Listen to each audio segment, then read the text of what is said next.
Hola, ¿sabes si eres fifí o si eres chairo? Bueno, antes de contestarte esta pregunta, vamos a analizar qué significa cada una de esas palabras.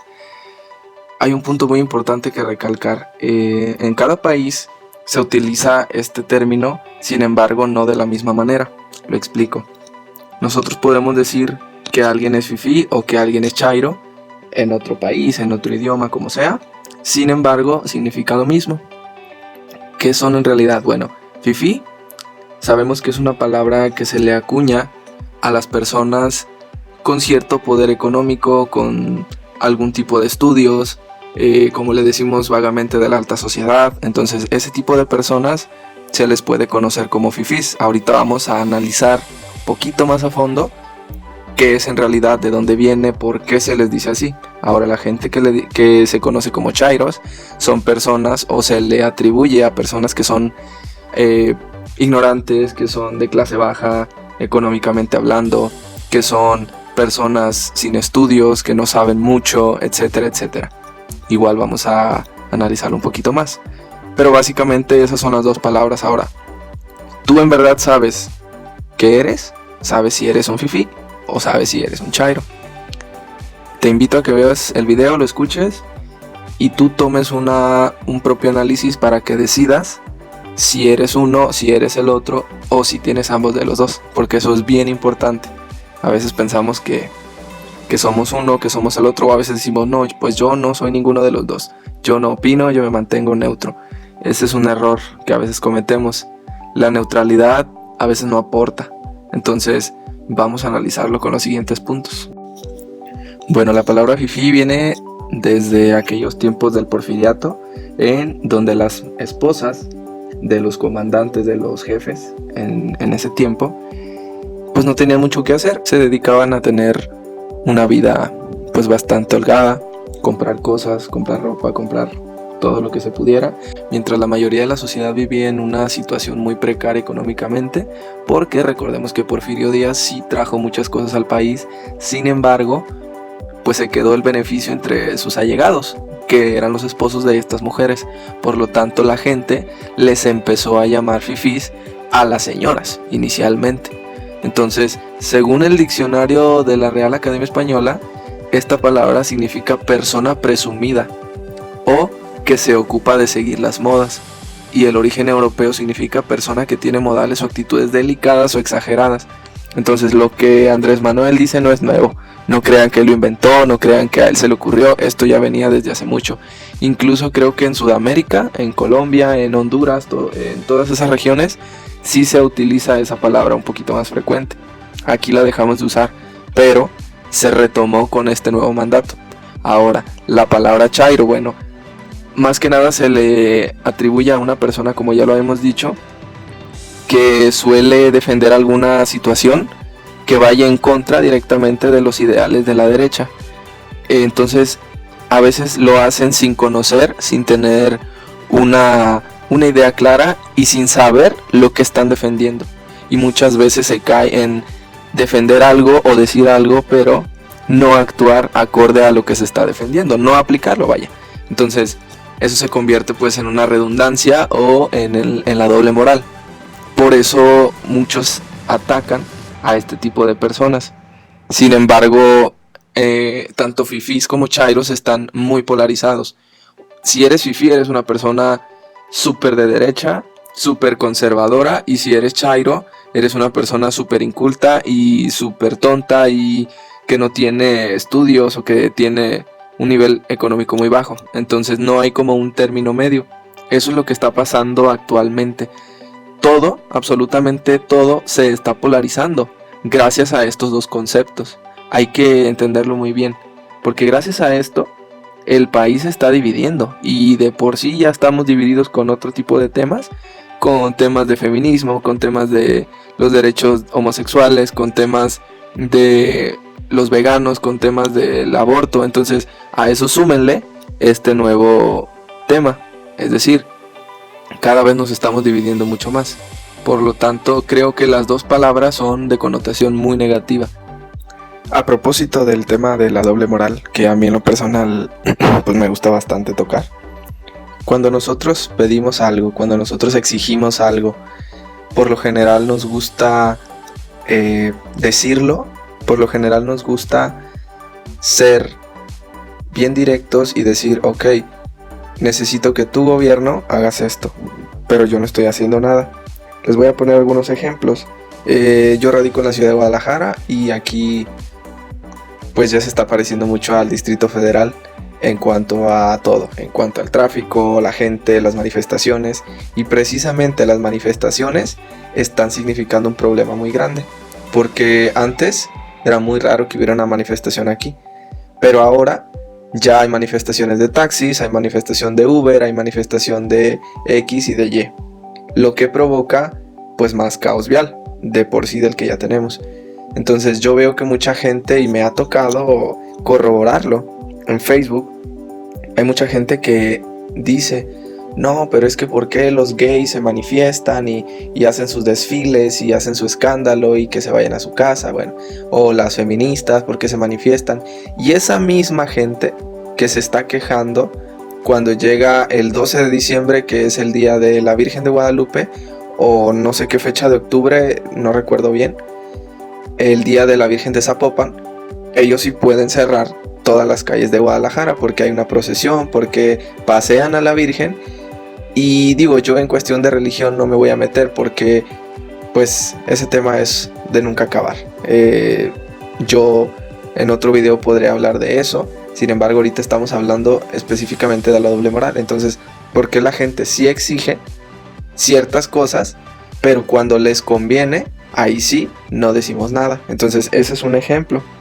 Otra cosa puede ser, y yo lo he hablado mucho en mis redes, nosotros, todo lo que pasó en Culiacán, nosotros nos quejamos y decimos que el gobierno, que la mala estrategia, que por qué lo soltaron, que por qué no lo soltaron, pero no estamos viendo cuál es el origen de la situación.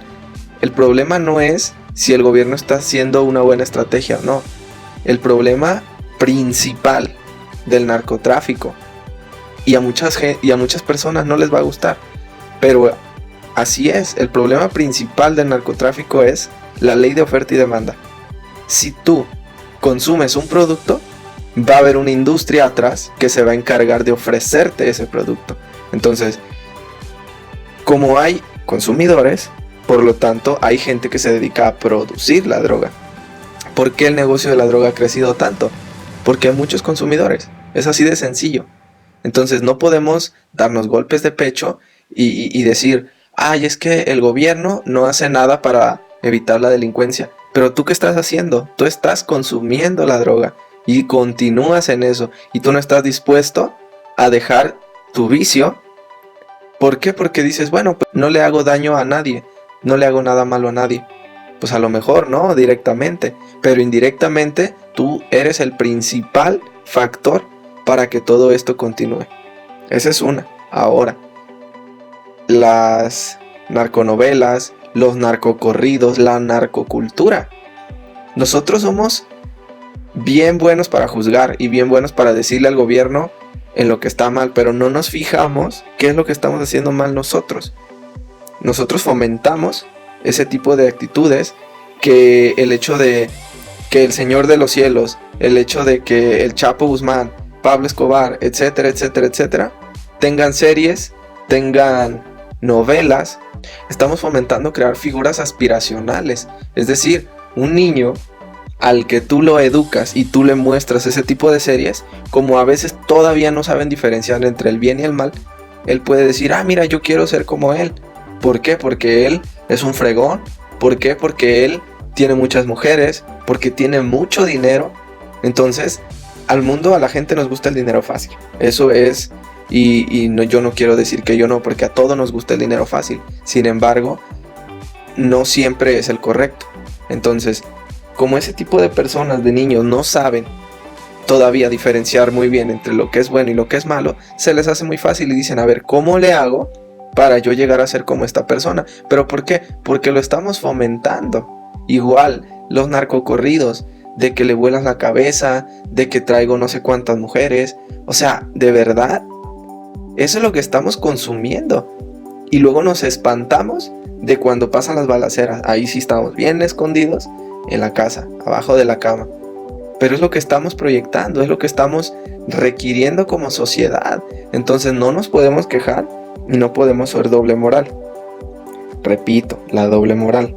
Tenemos ahí un choque de ideas, un conflicto muy grande con la doble moral, porque siempre lo he sostenido, el principal problema de la gente, de la sociedad y de todos los problemas que nos atañen a nivel social es la falta de educación. Y con la falta de educación viene la falta del criterio, porque no sabemos discernir o distinguir qué es bueno, qué es malo, qué es lo que es correcto, qué es lo que es incorrecto, y qué es lo que es verdadero y lo que es falso, las fake news. Muy bien, regresando al tema principal.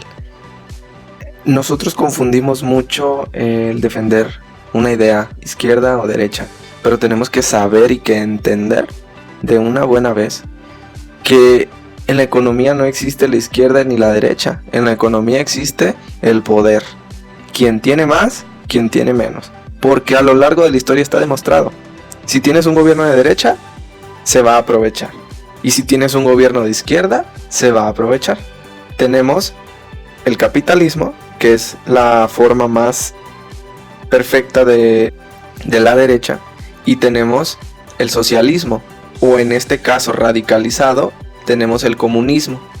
Y si ustedes se ponen a analizarlo, a fin de cuentas es lo mismo, ¿sí? Los que están arriba, los que tienen el poder, son los que tienen los mayores recursos. Entonces, ¿por qué como sociedad nos peleamos entre nosotros y a ellos los estamos dejando en la zona de confort? Ellos están felices. Los de arriba, sean de izquierda o sea de derecha, ellos están encantados de que nosotros nos dividamos y de que nosotros peleemos. ¿Por qué? Porque cuando tú tienes al pueblo ocupado en ese tipo de cosas, no te fijas en los problemas reales, en los problemas de verdad. En otro video voy a hacer un análisis de todo esto, cómo funciona la economía global, la geopolítica, y quién de verdad es el que tiene el control de las cosas, quién es el que decide las cosas, o quiénes son los que deciden. Entonces, como nosotros estamos tan enfrascados en esta discusión de que si tú eres chairo o que si tú eres fifí, nos estamos desviando del verdadero problema. Los movimientos políticos nada más son para dividir a la gente. Hay un término que es nuevo, o no tan nuevo, pero se conoce como corporatocracia. La corporatocracia es cuando las corporaciones o cuando las grandes multinacionales tienen tanto poder que ellos son los que deciden principalmente qué va a pasar en un país. Y eso se presta muchas veces para que la gente empiece a teorizar, para que haga teorías de conspiración y que los Illuminati, que los masones, etcétera, etcétera. Pero cuando ustedes se ponen a leer, se ponen a investigar y a actualizarse, se van a dar cuenta de que hay mucho desierto en todo eso. Ahora, ¿por qué no se le da credibilidad a este tipo de teorías? Yo he visto que las personas que hablan de esto caen en un error muy grande. ¿Cuál es ese error? Que cuando ellos hacen videos o suben páginas o hacen documentales, lo hacen con una temática oscura, con una temática de horror. Entonces eso le quita muchísima credibilidad. En verdad se los digo, le quita demasiada credibilidad a una información que es verdadera. Y que nosotros estamos diciendo, ay, es que eso nada más es para espantarnos, o eso no es cierto, o eso es mentira. Yo les puedo dar enlaces, les puedo dar links, me gustaría que se pusieran en contacto si les interesa, de cosas que están comprobadas, documentos a lo largo de la historia que nos dicen en nuestra propia cara cómo va a ser el mundo en unos años. Tenemos la carta de Henry Kissinger cuando él era secretario de Estado de los Estados Unidos. Tenemos las cartas de Giuseppe Mazzini a Albert Pike, que es una figura muy importante en la masonería. Tenemos la Operación Cóndor, tenemos el Plan Marshall, tenemos muchas cosas que se han orquestado con este objetivo, con el objetivo de el imperialismo económico, ¿sí? De apropiarse de los recursos de un país para poder tener una estabilidad económica. Y lo digo precisamente en Estados Unidos. Todo mundo lo sabe, el imperio yanqui, el famoso imperio yanqui. Eso no es ninguna teoría, eso es cierto. Ahora, ¿por qué les cuento todo esto? Porque bueno, gracias a esto, ellos han perpetrado muchas cosas para que los países del tercer mundo o de Latinoamérica o países en vías de desarrollo que tienen recursos sean tratados a la disposición de Estados Unidos. ¿Y qué pasa cuando entra un gobierno que se opone totalmente a este imperialismo? Bueno, vienen los golpes de Estado, vienen el financiamiento a grupos de oposición. ¿Qué es lo que pasa en Sudamérica? ¿Qué es lo que ha pasado a lo largo de la historia? Y eso no necesitas ser un genio para comprobarlo. Eso está en los libros de historia. Lo que pasa es que nosotros muchas veces no nos detenemos a leer y nos creemos una imagen que suben a Facebook, un tweet que dice, López Obrador dijo que él no iba a recibir a Evo Morales, o criticó que por qué iban a recibir a un gobierno de izquierda. Pero resulta que muchas veces son noticias falsas, ¿sí? Las fake news. Entonces, ¿cómo vamos a corroborar y cómo no vamos a caer en este tipo de noticias falsas? Informándonos, leyéndonos. Pero no, queremos seguir viendo las narcoseries, queremos seguir viendo las novelas, queremos seguir viendo contenido basura. Ese es otro tema muy importante. Yo les apuesto ahorita que si ustedes entran a YouTube, a la zona de tendencias o al apartado de tendencias, en los 10 primeros va a haber, no sé si todavía sigue ese programa de Enamorándonos, o van a encontrar a Cashore, o no sé cómo se llame, no sé cómo se diga más bien. Van a encontrar videos de salseo, de chismes, de todas estas cosas que nada más nos distraen, ¿sí? O de que el reto del condón challenge y hacemos famosa a gente estúpida. Entonces, si no vamos a informarnos, pues no nos quejemos del gobierno que nos están dando, de lo que tenemos. Entonces, es una serie de muchos factores. Y yo los invito al análisis, los invito a que lo reflexionen y que investiguen más. Ahora, ya para casi finalizar este tema, los medios de comunicación. Se ha polarizado mucho este tema de los medios porque difícilmente vas a encontrar un medio de comunicación que sea neutral. Y cuando lo encuentras, si no hablan de lo que a ti te gusta, tú dices que ya es del lado contrario o dices que es un vendido. Y lo puedo comprobar. Por ejemplo, del lado derecho, ahora sí que de la esquina derecha, de los fifís, de la prensa fifí, como le dice Andrés Manuel, tenemos a los programas de Ciro Gómez Leiva, de López Dóriga, de todos estos periodistas que han sido pues de la vieja escuela. Entonces a veces se señala bastante lo malo que hace Andrés Manuel. Y en lo personal, yo he visto algunas entrevistas de León Krause, de Ciro Gómez Leiva, de Adela Micha, y tienen su prestigio. Ellos están ahí por algo. Tampoco digo que sean unos ignorantes o unos lo que sean, no. Ellos están ahí por algo. Sin embargo, en sus entrevistas son muy retadores. A veces no dejan hablar a la persona que están entrevistando, o lo hostigan con preguntas con jiribilla, con preguntas que puedan caer en algo que ellos se equivoquen. Ahora, si nos vamos del otro lado, a la otra esquina, a la esquina izquierda, tenemos a los medios que alaban demasiado al presidente. Esos son, por ejemplo, El Chapucero, se me viene ahorita a la mente, Campechaneando, se me viene a la mente, no sé, este tipo de noticieros que nacieron en YouTube porque querían de cierta forma ganar suscriptores. ¿Cómo? Vieron la estrategia más fácil y más inteligente, que fue, ok, voy a hablar bien de Andrés Manuel porque él es el que tiene la mayoría de los votos y la gente quiere que tú hables bien de Andrés Manuel. Entonces, con esa estrategia se han hecho de más suscriptores y yo no tengo nada en contra de ellos, no los conozco, pero no se necesita ser, repito, un genio para saber que eso es lo que se ha hecho. Ahora, les puedo nombrar 2 o 3 personas que a mi entender son de lo más neutro que puede encontrarse hoy en día en la prensa, que son el doctor Alfredo Jalife, Chumel Torres, aunque a muchos no les guste, y Broso. Algo pasó con Broso hace unos meses, un caso muy particular, cuando todo el mundo atacó a Broso. Yo les recomiendo que vean un video del Pulso de la República de Chumel en donde explica y en donde da referencias de que gracias a Broso el movimiento de Andrés Manuel tomó fuerza. Y las palabras que dice Broso son bastante fuertes pero precisas. Él dice, y lo cito textualmente, al gobierno se le exige, no se le aplaude. Porque cuando ellos eran candidatos, Broso los impulsó, ayudó a la causa. Pero ahora que son gobierno, ya no se les va a aplaudir, ya se les va a exigir. Y ese tipo de periodismo es el que necesita México. Un periodismo neutral.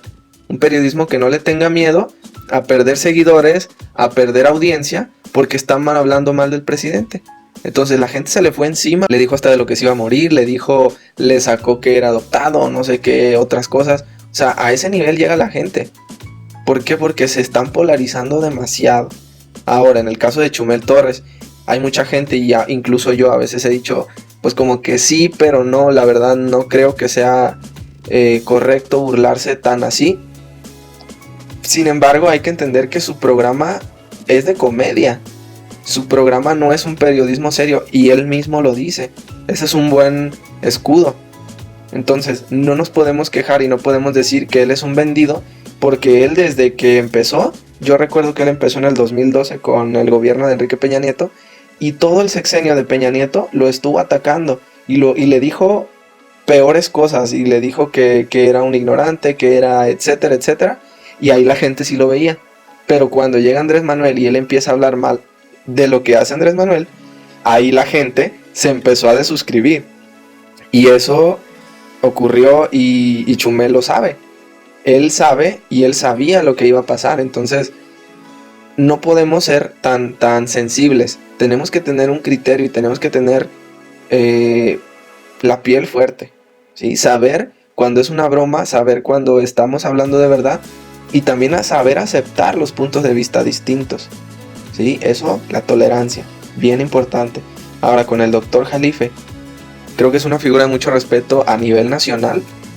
El señor es una persona bastante estudiada, tiene un doctorado en geopolítica, si no me equivoco, da clases en la UNAM, es catedrático en la UNAM, entonces es una figura que difícilmente le vas a refutar algo. ¿Por qué? Porque él ya lo sabe, él ya lo ha estudiado. Yo los invito a que escuchen al señor Jalife. Él tiene una visión económica, pero a nivel global. Entonces, muchas cosas de las que pasan en México son consecuencias, no son causas, son consecuencias de lo que pasa en otros lados. Y el doctor Jalife nos los explica muy bien. Entonces, esas tres personas o esos tres personajes son los que ahorita a mí se me vienen a la mente. A lo mejor estoy descartando algunos que siento que son un poco más neutros, ¿sí? Bueno, ya para terminar, ¿qué podemos hacer nosotros como mexicanos? Porque pues está muy padre criticar, es muy fácil, como ya se los dije, pero también tenemos que dar soluciones. Entonces, ¿qué podemos hacer? No tenemos una varita mágica, una lámpara maravillosa que nos pueda resolver este problema. Sin embargo, tenemos que empezar, valga el cliché que siempre escuchamos, por nosotros mismos. Tenemos que cambiar nosotros mismos. Si vamos a dar una opinión, tenemos que saber qué opinión vamos a dar, qué es lo que vamos a decir. Si no, hay que quedarnos callados. Y, bien importante, no hablar antes de tiempo. Eso es fundamental. Sale una noticia y se empiezan a manejar muchas versiones, pero al final, a los 2-3 días o hasta más tiempo, sale algo que nos comprueba que a veces eso era falso o que sí era verdadero. Entonces es muy bueno dejar como un margen de tiempo para ver qué va a pasar, y ya después hacemos un criterio, una opinión, pero no aventar las cosas a la y se va, no hablar por hablar, porque veo que eso se nos da mucho como sociedad, hablar por hablar. Y también tenemos que tener un buen criterio, tenemos que tener tolerancia. Si alguien dice algo que no nos parece, no tenemos que enojarnos, porque no podemos pretender que la gente piense igual que nosotros. Ese es un error muy grande. Entonces, si alguien piensa diferente, oye, ¿por qué? Cuéntame, ¿cuáles son tus argumentos? Cuando tú escuchas los argumentos, puede ser que a lo mejor a ti te hagan cambiar de opinión porque dices, pues es válido lo que esa persona está pensando. O puedes reforzar lo que tú estás pensando y esa persona puede aprender de ti. Ambos pueden aprender, pero eso solo se logra con tolerancia. Caemos en este tipo de situaciones de fanatismo y creo que también ese es un error muy grande. Yo respeto a cada persona, pero creo que tenemos que dejar un poco de lado el fanatismo. El presidente no es un mesías, y aunque fuera el mejor presidente del mundo, si tú sigues dando mordidas, si tú sigues haciendo acordeones en el examen, si tú te sigues metiendo en la fila porque conoces a fulanito, y si sigues diciendo mentiras pasándote el semáforo, pues aunque venga quien venga, el país va a seguir igual. Entonces, dejemos de lado este fanatismo, este falso mesías, estos líderes mesiánicos, y no creamos que nos los va a resolver todo él. Entonces, es parte de los dos, y tenemos que poner de nuestra parte como sociedad y también el gobierno. Por eso hay una frase muy famosa que yo siempre voy a compartir, la cual dice: el pueblo tiene el gobierno que merece. Si nosotros fuéramos personas educadas, enseñadas, estudiadas, tuviéramos presidentes del mismo modo. ¿Y qué pasaría si quiere entrar un presidente que no está educado? Simplemente el pueblo no votaría por él. ¿Por qué? Porque el pueblo tendría más criterio. Entonces empecemos por eso. Tenemos que informarnos, ser analíticos y tolerantes para llegar a este tipo de acuerdos. Bueno, y hasta aquí llega el video. Yo sé que es un poco largo para comenzar, pero creo que estos temas dan para mucho más todavía. Voy a tocar este tipo de temas después. Me gustaría también que la gente me diga qué tipo de temas quiere escuchar, sobre qué quiere que hablemos, y a los primeros 5 comentarios que ustedes me digan, yo voy a hablar de ese tipo de cosas que me sugieran. Entonces es bueno que tengamos bastante de qué hablar. Es un canal nuevo, como lo pueden ver. Síganme, por favor, denle like si les gustó, y si no les gustó, pues denle dislike, y activen la campanita, suscríbanse, y nos vemos luego. Chao.